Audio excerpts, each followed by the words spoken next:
Happy, obviously, to come out with a win. Um, what I shared with the team after the game was I thought we had a really good first half of executing the game plan. And even at halftime, I told them, not to get so caught up in the score, and it was only a 10-point game, but just knowing that we have a lot of new bodies, and I understand the mentality from a high school or AAU basketball game when the score can kind of start looking like it's getting out of hand, it becomes fun time. And I thought we fell into that. I credit Grambling State because, down even to the last seconds, they continued to fight, continued to play hard, did a great job even in the second half, cutting it to 6. But I did love the poise of the guys of not panicking, and then obviously extended the lead back out and was able to come away with the win. Jim, TJ Taylor, I know you're shorthanded, very big, but he came off the bench and gave you spark, not just points, but rebounds, I think 3 steals. You certainly have that drawn up and have that planned out for tonight? Well, after the Oregon State game, the staff and I sat down with the new guys, minus Jake, and we had a open conversation. I let them know how I was thinking, and from that game, but also just individually as players. And the one thing that I did say to TJ, because I loved his response while we were talking, was I just thought Oregon was just a little too big. We were dealing with 7-footers at that point in time. And for a game like that, he got caught in between JJ and Maldo in the sense of playing. But I thought this was a good game for him. So even leading up to this game, he spent a lot of time with the first unit and got some reps. And even over the fall, the one thing that we've said about him as a coaching staff is that he just plays with poise.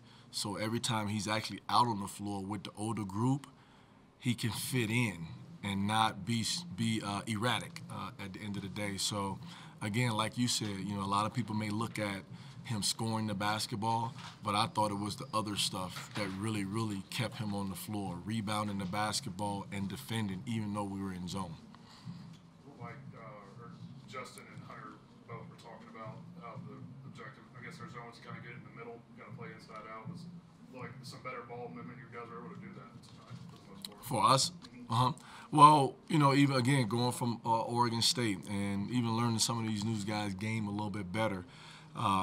And sometimes when you're going against a zone, what I try to get our guys to understand, we can have like 50 plays, but we really don't need 50 plays. Zone is more about feel, move, cut, space. Get it in, get it out. And the best 2 guys in our program that can do that is Hunter Maldonado and Justin James. And obviously they're two of our better players as well. But just being able to catch it in the middle, face up, whether it's attack or find our corners, they just have really good basketball IQ. And again, I thought we did a good job, again, playing inside the out, and not settling so much for the 3 ball, but trying to get to the foul line, which I thought we did a good job putting them in tonight, because that was also a point of emphasis, even after our first 2 outings. Do you think the ball movement has gotten better over the course of these first 3 games? Well, I never thought it was horrible at the end of the day. Again, my thing to our guys is we have to continue to get better on defense.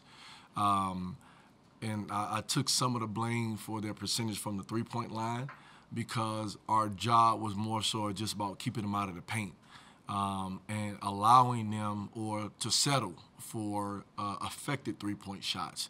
But at the end of the day, it still wasn't to the point where I felt like it was a great defensive performance. I thought it was okay. Do you feel you battled better on the glass tonight? I'll rebound them, but do you feel that everybody kind of battled a little harder? I thought that was probably a highlight of tonight, to be honest with you. One of the things I told our guys, and I think Justin James and Maldo has done a great job setting the tone, because you get into this point that you have to be a certain size or a certain height to be able to rebound the basketball. And I think we have some pretty good athletes that can go up there and get it, or just gritty guys. Like JJ's an athlete, he can go up and Maldo is just a gritty guy. At the end of the day, And even with only playing, I think he only played like 7 minutes in the first half, but did a great job in the second half. I actually subbed him out, and he said something, and I took somebody else out and left him in because I trust him to that extent, you know. But yes, we did a great job rebounding the basketball, and that helped us in what we were trying to do tonight as well. You mentioned the conversation you had with the new guys after the Oregon State game. I guess Lawal didn't play tonight. Brandon and AJ very few minutes. Just where do they stand right now? Well, I mean, right now that's how it is. I should tell our guys. I went through this as a player myself, and when I played for Coach Pitino, my sophomore year, I averaged like 10 minutes. But what I tell guys all the time, sometimes I got a donut, you know. But you have to be ready when your number is called. You know, TJ took advantage of his minutes tonight. This was a better game for TJ, even with, you know, how they wanted to play because of what I said about earlier. He's a poised guy, you know. It's not to say that we just forget about Brandon or we forget about Luau. But, yeah, we have to continue to work. And, again, I think these are great opportunities to gain some experience, whether it be on the floor or off the floor, and then better help us when our bigs get back. Coach, did Maldonado, I know you were talking about those spasms that he really, you know, even before didn't really practice, just watch. Yeah, he did. Did some reps in. He did. Was he able to practice going into this game? He didn't do anything. He didn't do anything. He actually wanted to practice yesterday. And, you know, it just gets to the point where it comes back to trust, you know, and he just knows how to play. And he's a guy that you tell once and he gets it, you know.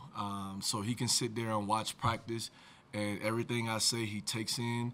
And to be honest with you, I didn't make the decision to start him was when I went home to take my nap for pregame because I felt like I couldn't sleep. So I just was thinking about that the whole time. But I didn't do it until my pregame speech, and I told guys because I wanted a little bit more maturity in the sense of being prepared for their pressure, and I thought he was the best guy in the sense of taking the basketball out and being kind of a patrol guy back there. So, but now he didn't practice at all, getting prepared for it. Feels a little bit better in the sense of the spasms. I know it's one game, but you guys lose the first two. You lose Jordan and Hunter. Come out here and have, particularly the offensive performances you guys had. I mean, can you take any kind of confidence boost from this? Can it be something like that? Well, I think the biggest thing was giving a little bit more time just to adjust to the situation. When you lose, again, it happened in a 5-day span. You know, we lose Knott, and then we lose Thompson in our first game, and then our next game is on the road against a big team. But we've had an opportunity to kind of readjust some things and talk a little bit more about how we need to attack going forward versus when we had those guys with us. And again, transitioning to now zone, you know, more than man-to-man, to where we at least force them to move the ball a few times before either shooting it or trying to get it inside. But also taking advantage of opportunities within transition to play, and then understanding that it doesn't have to be a quick shot. You know, I even got on JJ a few times for some quick ones, and understanding that you're talented enough, that shot he can get within the last 10. But I feel good because we've had time to adjust now. And like I tell people, like that's going to be a good team in their conference. You know, they won their league last year. And, I mean, we beat Texas Southern pretty much at the buzzer last year. Cody Kelly took a charge. And we lost a lot, and then we lost 2 more. So I'm happy for them, but it's still a long way to go. Yeah. When the season was starting, you said you were comfortable with it the first 8 Mm-hmm. and still wanted to see some things from Yeah. the next 2. Yeah. So now that you really probably are comfortable with the first 6, Yeah. does that mean, like tonight with Taylor, that you try to, with these guys, look for certain games that they may fit Yeah. that mold better? Yeah. Because you don't have one guy you're going to say, this is going to be the guy. Yeah. See, and again, I love what AJ did, but just within our conversation, I'm not sitting up here and expecting that every night. It does depend on who the other guys are as well, and what we're trying to get accomplished. Again, I thought at Oregon State it was just more about size, and Brandon was just a little bit taller at the end of the day. But I mean, shucks, the grit of Austin Mueller, and I got Maldonado playing center, playing in the middle of the zone, just because he understands. But even going forward, after I have an opportunity to look at Niagara, it may be more of a Luau game. It may be more of a BP game. It may be AJ stepping up. But obviously, you don't go from a performance like this with TJ and he doesn't get in at all. He'll definitely get back out on the floor, but I'll have to watch Niagara a little bit more to figure that out. So like today with Luau and the others, it's not really a punishment or you don't No. think they can help. It's just that this wasn't where their strengths fit. That they could grow into something at some time. Again, and that's why I always try to use my examples as a player. It's like I told those guys in Oregon. Sometimes when you're a player, you come off the floor and you want to know why you were being taken out, and I just felt like taking you out. That's all. It ain't that you play bad or you play good, and this is what I gave them. This was probably the perfect example I gave them, and I love Derek Cook. He was a very good player for us. Energetic, hardworking, really grew into his role. And he used to get so, bothered by coach taking him out. And I just had to ask him one time, like, what's wrong, man? Like, what is I'm playing well. Why are you taking me out? While coach is taking me out. I said, it has nothing to do with you. Larry Nance got to get back on the floor. So that's what guys got to understand. Sometimes JJ got to get on the floor, Maldo got to get on the floor, or I want to get somebody back on the floor. It has nothing to do with whether you're playing good or whether you're playing bad. It's about matchups, and it's a chess match. It's more of that than you just played bad. So my thing to them was be more concerned about when you come off the floor, how did I defend, and did I rebound the basketball? And that'll help you. How much do you guys practice in zone? That's all we've been doing lately. I mean, but like from the beginning of the year? But No, we actually started this recently because we had our different zone that we played that's a little bit more aggressive. We spent more time on that because that was more of our changeup. But when we lost Naughton, then we start putting it in a little bit more, and then when we lost Thompson, it's pretty much all we do in practice is zone. We do get some man stuff only so we can get reps at going against man for our offense, but a lot is zone defense. As athletic as you guys are, is it hard sometimes to get them to fully understand what they have to stay with in the zone? You get a lot of your own physical ability in the zone. Yeah. Well, I mean, it does go back to a little bit of coaching and helping them understand. At the end of the day, I'm not saying that we will be a bad man-to-man team. I'm thinking more about conserving energy, to be honest with you, and foul trouble.